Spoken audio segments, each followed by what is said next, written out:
What's going on, guys? Boss OP6 here, back to another video. Today I'm going to be doing a review of NXT 2.0. Before I get into this video, I just want to say rest in peace Scott Hall. He passed away when Raw was going on air yesterday. He had to get hip surgery, and due to complications or something like that, he suffered 3 heart attacks.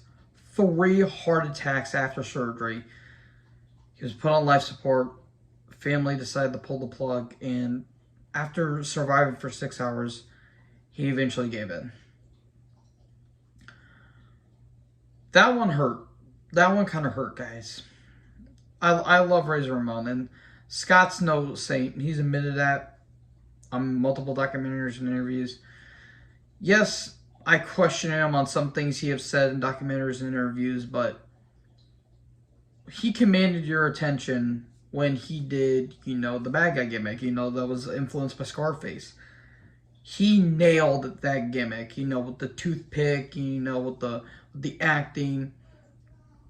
And when he jumped to WCW, that was a big thing. He was the outsider, and he had his demons. And if it wasn't for DDP, he would not honestly have lived as long as he did. He only lived to 63, which is a shame. But rest in peace, bad guy. You will forever be missed. Anyways, let's get into the proper review. We're going to recap of the triple threat that happened last week. Miz come down for Miz TV and Ziggler, Rudolph's guest. And Ziggler says, I've been doing it for I've been here for 15 years and I finally have done it. And LA Knight comes down. Yeah. And he says, well, since Steiner isn't here tonight, how about I challenge you for the title? And Dolph said, well, you're not a superstar. And, well, Knight says, I'm not a superstar, I am the megastar. Okay, we're going to have a title match tonight. And then Escobar and Grimes are backstage. They're about to make their way to the ring. And Williams and Hayes come down. They're going to be on commentary. Then Jade's backstage, and she's like, well, I'm going to make sure that I give my revenge on Toxic Attraction. She's going to take the titles. They're literally just on a truss just sitting there. Okay, did they not take the titles with them? Did they go to the bathroom and then take the titles with them? Why were they just randomly on a truss? I demand answers to these questions. Okay, cool. More on that here in a little bit. Escobar versus Grimes. Qualifier match for a chance to be at Stand and Deliver. And Williams, it was either Williams or Hayes says that other matches are going to be happening. It's this match, Sol Sikoa versus Roderick Strong next week, and whoever wins versus AK versus Kushida will face Grayson Waller next week. Okay, that seems fair. Good match, well worked, well wrestled. Grimes goes for the cave-in, but gets counter Phantom Driver 1, 2, 3. That was some pretty good stuff, and Escobar wins. Kayla Ray and Io Shirai video package. They're going to take out Toxic Attraction, get the revenge, and win the Dusty Cup. Well, they're going to win the Dusty Cup and get the revenge on Toxic Attraction. Then Wendy Chu and Dakota Kai are backstage, and Wendy Chu is like, I'm not a fan of orange juice. I don't blame you. I don't like orange juice either.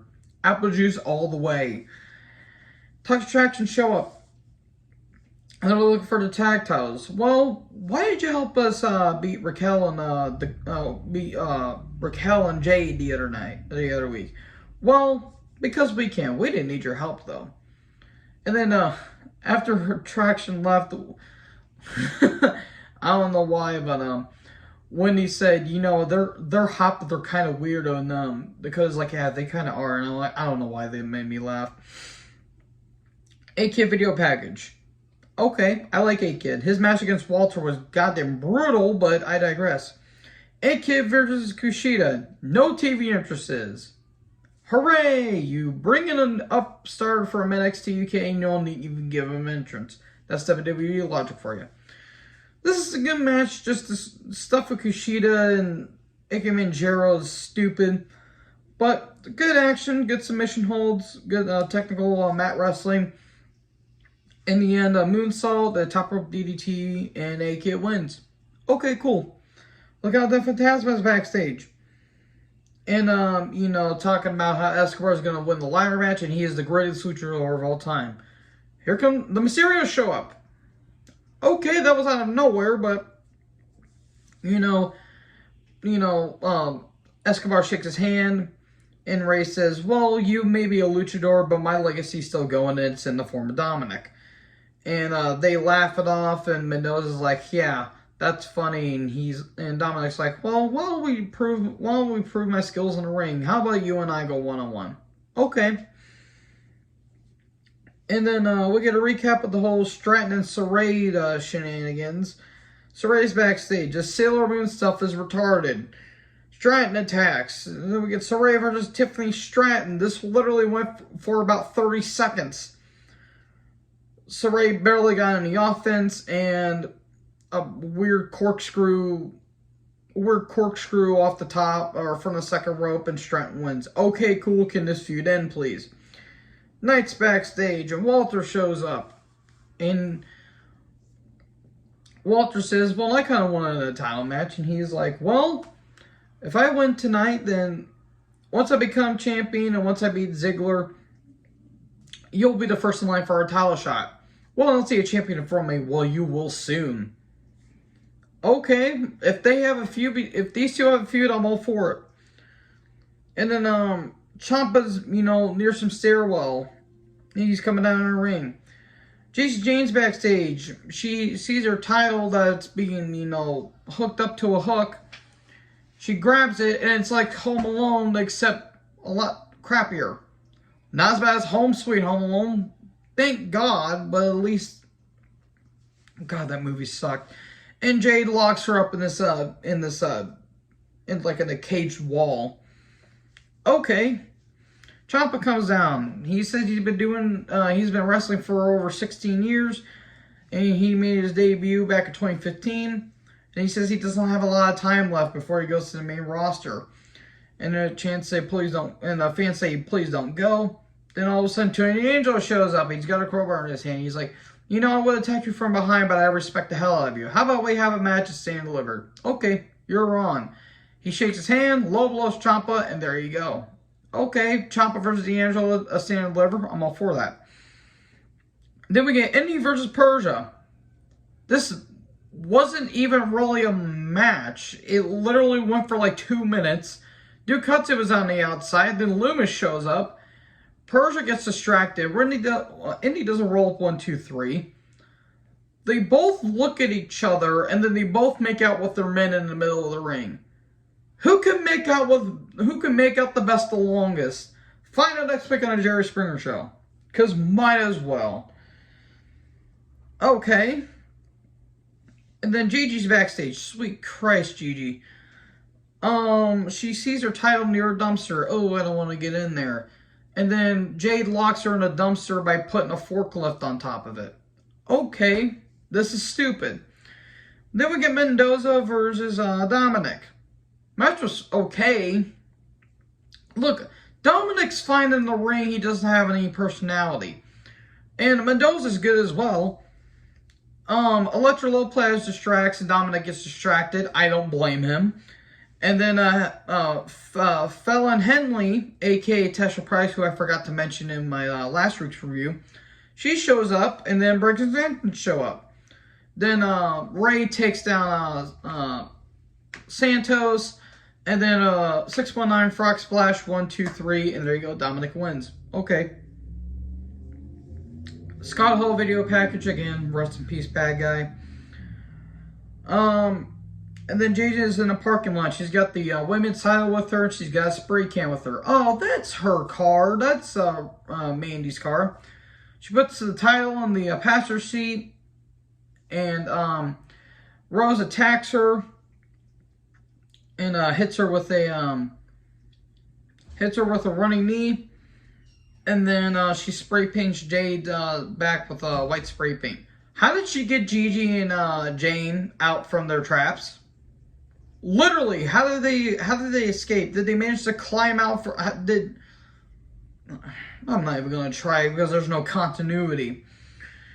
Okay, and then Wade and Barrett, or not Wade and Barrett, Wade and Vic Joseph, they're talking about, what's going to be happening next week.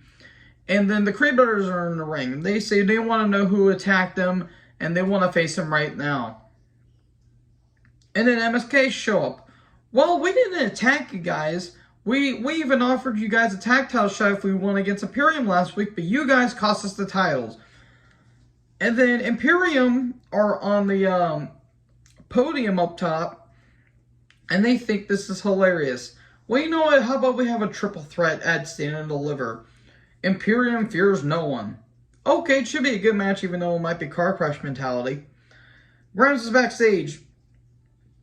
He says that he promised his father before he signed with the NXT that he was going to have a championship. He's been there for 3 years and he still has nothing. He's a disappointment. Okay, they're continuing this thing. And he says, instead of Stand and Deliver, I'm going to be seeing Stand and Deliver on my couch. LA Knight comes down. Then JYV and Nofi and Blade and Bivens is backstage. Do you want to know who attacked the Creed Brothers? And Nofi and Blade say, well, we did attack people last week, but we just took down the bodyguards because we wanted to be near Mandy Rhodes. They are sipping over Mandy Rhodes. I don't blame them. And then the Creeds show up, and they're going to be taking on JYV next week. Light you once, strike twice. About that. Ziggler versus Knight for the NXT title. It was a good match. I don't know why Ziggler has a title. In retrospect, that was pretty questionable booking right there. There was some good stuff. There was a brutal-looking burning hammer by Knight. And then Steiner arrives in the parking lot. He's coming down. He's arriving in the arena. Or it's not an arena. It's the he's coming down in the ring basically. Again, this was some good stuff. LA Knight's clearly the babyface. He goes for BFT, but Ziggler counters it. Chest first into the turnbuckle. Super kick, 1, 2, 3, and Ziggler wins. Steiner comes down. He says, I want to have my rematch. I never got pinned. Well, you're going to have your rematch at Stand and Deliver. He punches out Rude, and Ziggler was like, you're on. Okay. Hey, at least they're doing something with Steiner and Ziggler. So, overall, not a bad episode, but, I mean, there were some things they could have cut out. So, anyways, thank you guys for watching this video. Make sure to like, comment, subscribe. Rest in peace, Scott Hall. Talk to you guys in the next video. Peace out.